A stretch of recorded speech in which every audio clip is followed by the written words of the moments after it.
రాజకీయాలు, వికృత పోకడలు వ్యక్తిత్వ హనానికి వేదికగా మార్చేస్తుందని గుర్తు చేశారు. అసభ్య దూషణలు, వెక్కిరింతలు, కక్ష సాధింపులతో పాటు ప్రతిపక్ష సభ్యులకు మైకైనా ఇవ్వకుండా సభ సంప్రదాయాలను కాలరాశారని ఆవేదన వ్యక్తం చేశారు. తొలిసారి ఎమ్మెల్యేలు అయిన వారు కూడా 6-7 సార్లు ఎమ్మెల్యేలుగా ఉన్న సీనియర్లను నోటికొచ్చినట్లు తిడుతూ అసభ్యంగా ప్రవర్తించారన్నారు. ప్రతిపక్ష సభ్యులుగా గత ప్రభుత్వ వైఫల్యాన్ని ప్రశ్నిస్తే సభలోనే దాడి చేశారని, నీచంగా మాట్లాడి మనోభావాన్ని దెబ్బతీశారని పేర్కొన్నారు. సభాపతిగా ఏకగ్రీవంగా ఎన్నికైన చింతకాయల అయ్యన్న పాత్రుడిని అభినందిస్తూ చంద్రబాబు శాసనసభలో ప్రసంగించారు. సభాపతిగా ఎన్నికైన అయ్యన్న పాత్రుడు చట్టసభల విలువ తెలిసిన వ్యక్తి. ఆయన రాజ్యాంగ స్ఫూర్తిని నిలుపుతారు, ప్రజాస్వామ్యాన్ని కాపాడుతారు, సభను హుందాగా నడిపిస్తారనే నమ్మకం ఉంది అని చంద్రబాబు అన్నారు.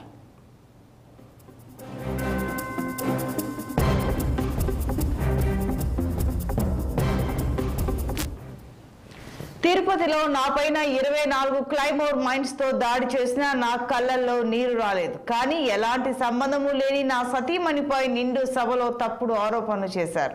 ఆమెనే కాదు, గౌరవంగా బ్రతికే ఆడపడుచులు అందరినీ అవమానపరిచేలా, వ్యక్తిత్వ హననం చేసేలా మాట్లాడారు.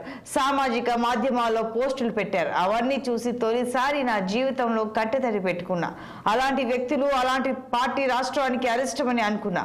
కౌరవ సభను గౌరవ సభగా మార్చిన తర్వాతే ముఖ్యమంత్రిగానే సభలో అడుగు పెడతానని చెప్పి 2021 నవంబర్ 19న సభలో నుంచి వెళ్లిపోయాను. మళ్ళీ ప్రజలందరి ఆశీస్సులు, ఆమోదంతో సభలోకి ప్రవేశించాను. నా గౌరవాన్ని కాపాడిన ప్రజలకు ధన్యవాదాలు, వారికి జీవితాంతం రుణపడి ఉంటానని తెలిపారు.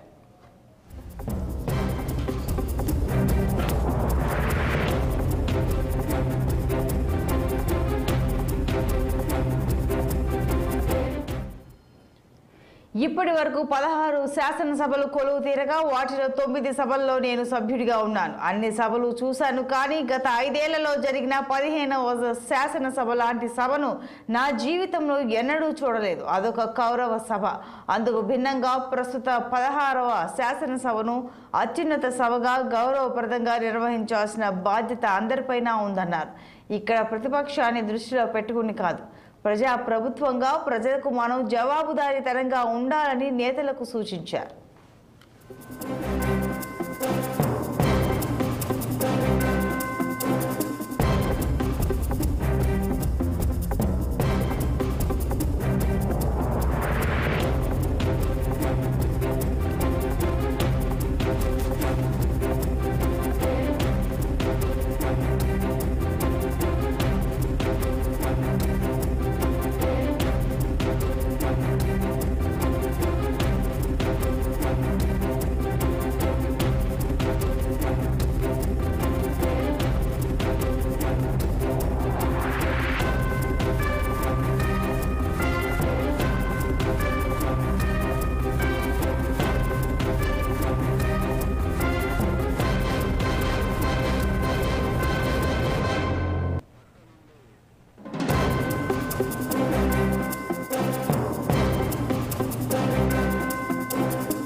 ఇప్పుడు చాలా మంది ఫస్ట్ టైం వచ్చేవాళ్ళు ఉన్నారు, కొంతమంది రెండోసారి వచ్చేవాళ్ళు ఉన్నారు.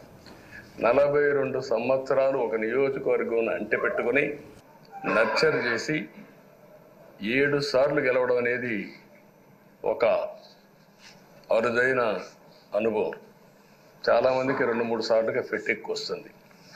అక్కడి నుంచి మనుషులు మారిపోతూ ఉంటాం. అలాంటి సందర్భంలో ఎప్పుడు కూడా రాజీ పడకుండా పనిచేశారు. 42 సంవత్సరాలుగా పసుపు జెండాను మోస్తూనే ఉన్నారు. పార్టీని కన్న తల్లిగా భావించే నాయకుడు, పోరాట యోధుడు. ఎప్పుడు కూడా రాష్ట్రంలో అభివృద్ధి చేయడమే కాకుండా ఉత్తరాంధ్ర అభివృద్ధి కోసం, ప్రత్యేకంగా విశాఖపట్నం అభివృద్ధి కోసం ఎనలేని కృషి చేసిన నాయకుడు అయ్యన్న పాత్రుడు గారని చెప్పి కూడా నేను మీకు తెలియజేస్తున్నాను. ఇంకొక పక్కన ఉత్తరాంధ్ర సుజల స్రవంతి విశాఖపట్నం, విజయనగరం, శ్రీకాకుళం నీళ్లు కావాలి, గోదావరి నీళ్లు రావాలి, ఆ ప్రాంతం కూడా బాగుపడాలి, మా కరువు ప్రాంతానికి నీళ్లు కావాలని వెనకబడి క్యాబినెట్ మినిస్టర్గా